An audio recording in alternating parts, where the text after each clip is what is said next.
Well, hi again, everybody. Back with another episode in the story of my stroke recovery. I thought I'd lighten things up a bit today and talk about humorous things or experiences that I had from the earliest days of having the stroke. And I know what you're thinking. Well, this will be a quick video. What could possibly be funny about having a stroke? And that's a good question. But humor is sometimes where you find it. And in my case, it started kind of early on. As I mentioned before, I was initially admitted on late on Christmas Eve, and then during Christmas Day, my right side got weaker and weaker till by about noon or early afternoon. I couldn't move my right side at all, and it was very, very scary. Over the next couple of days, they did a lot of assessments on me to see whether or not I still had memory, whether I could communicate, whether I could, really do to assess how bad everything was, and parts of it were plenty bad. But one of the first things they gave me was sort of a speech test to see if I could still speak and speak coherently, if I could remember words and that. And it was kind of funny. I had a speech therapist come to my room one day, and as part of my evaluation, she said, "Okay, now say buttercup over and over." So I looked at her and I said, "Buttercup over and over." And then I went on, I tried to kind of laugh it off. And really, at the time, it wasn't very funny because I know I sounded like Buttercup over and over.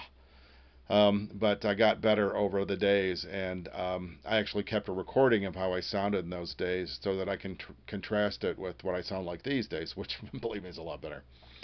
So, it's like, yeah, I know that's not the funniest thing you've heard all day. At least I hope it isn't.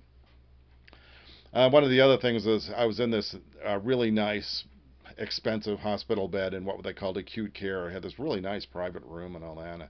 But the bed was one of those, really fancy multi-position beds, and they had this wired remote control for the TV and bed position and all this other stuff. But it had this huge remote. I mean, and it was on this thick cable, and it seemed like no matter where I put it, it would always be in my way. So anyway, I took to calling that the bed cobra because it had a head shaped like a cobra, and it seemed like every time I turned around, it was underneath me and it would bite me somewhere. So that became my bed cobra.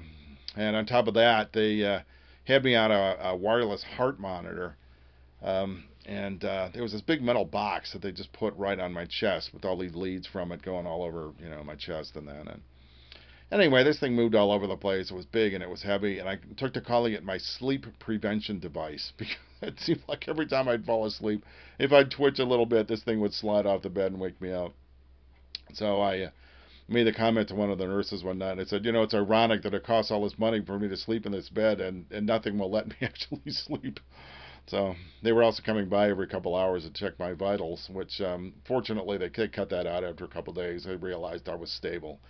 Um, so anyway, one of the funniest things that I think happened to me at all during the entire time was, and this came out of the thing I hated the most. I hated this the most about being in a hospital. I could not go to the bathroom by myself. I hated this so much. I can't tell you.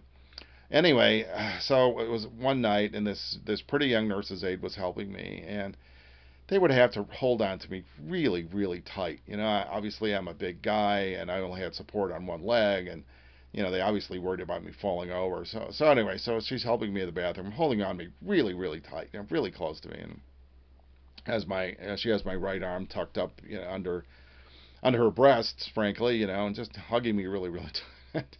At one point, we were just finishing up, and I looked at her and I said, in years past, when I was this intimate with a young lady, I was doing something a lot more fun than this. The juxtaposition of it, the incongruity of it, just made me laugh. I just had to laugh. So she just looked at me like I was crazy. She didn't crack a smile at all, which I think is kind of funny. I mean, if you can't see humor in that, it's like you're really in trouble. So, well, anyway, there were some other things, but those are the main ones that I recall now, anyway. And I tried to keep a sense of humor throughout. Um, it gets really hard and it gets really depressing if all you do is think about all the things you can't do. And maybe you've been in a similar situation. Maybe there were times when you had to find humor, you had to laugh to keep from crying or having a complete nervous breakdown. I could certainly relate to that. So anyway, if you got stories, share them with me. And email me, srlucado@gmail.com. I love hearing from people. and leave comments, whatever. I really want to know what your stories are. I don't know if mine are normal or not. I have no way of knowing, right?